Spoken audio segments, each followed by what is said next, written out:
अफगानिस्तान पर तालिबान का कब्जा हो चुका है, लेकिन तालिबानी हुकूमत का चेहरा कौन होगा ये साफ नहीं हो पा रहा।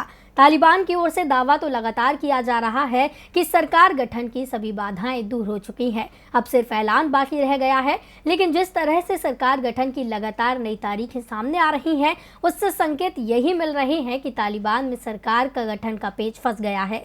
इस तरह पंजशीर पर भी कब्जे को लेकर लगातार अलग अलग खबरें आ रही हैं। अमेरिकी सैनिकों की वापसी के बाद तालिबान का अफगानिस्तान पर पूरी तरह से कब्जा हो चुका है। उसके बाद से ही ये सवाल उठ रहे थे कि तालिबान राज तो आ गया, लेकिन हुकूमत का चेहरा कौन होगा, किसके हाथों होगी कमान, कौन होगा अफगानिस्तान का प्रमुख। पहले दावा किया जा रहा था कि मुल्ला बरादर सरकार का प्रमुख चेहरा हो सकते हैं, लेकिन पाकिस्तान बरादर को महत्वपूर्ण जिम्मेदारी देने के खिलाफ है। बरादर को अमेरिका का करीबी भी माना जाता है, जिसके बाद अब कई नामों में तालिबान के अंदर चर्चा शुरू हो गई है, जिसके कारण काबुल पर तालिबान के कब्जे के 3 सप्ताह बाद भी सरकार गठन पर सहमति नहीं बन पाई है। अब तालिबान की ओर से कहा जा रहा है कि शुरुआत में अंतरिम सरकार बनाई जाएगी ताकि आगे चलकर उसमें बदलाव किया जा सके। दरअसल तालिबान चाहता है कि नई सरकार 11 सितंबर को अपना कार्यभार संभाले।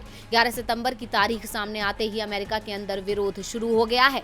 9/11 ये वो तारीख है जो अमेरिकी भूले नहीं है। इसी दिन वर्ल्ड ट्रेड सेंटर को निशाना बनाया गया था और अमेरिका को अफगानिस्तान आना पड़ा।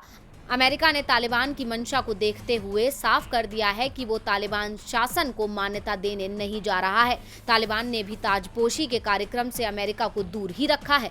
अब तक 6 देशों को तालिबान की ओर से निमंत्रण दिया गया है, जिसमें चीन, रूस, पाकिस्तान, ईरान, तुर्की और कतर शामिल हैं।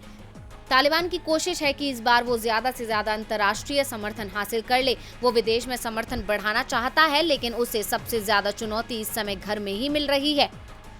पंजशीर पर कब्जे की लड़ाई अभी भी चल रही है। सोमवार की रात पंजशीर में तालिबानी ठिकानों को अज्ञात विमानों ने निशाना बनाया। काबुल और मजार शरीफ में तालिबान के खिलाफ रैलियां निकाली गईं, जिसमें जमकर नारेबाजी भी की गई। ऐसे में अफगानिस्तान में अभी हालात सामान्य होते हुए नहीं दिख रहे हैं। टीवी लाइव की रिपोर्ट।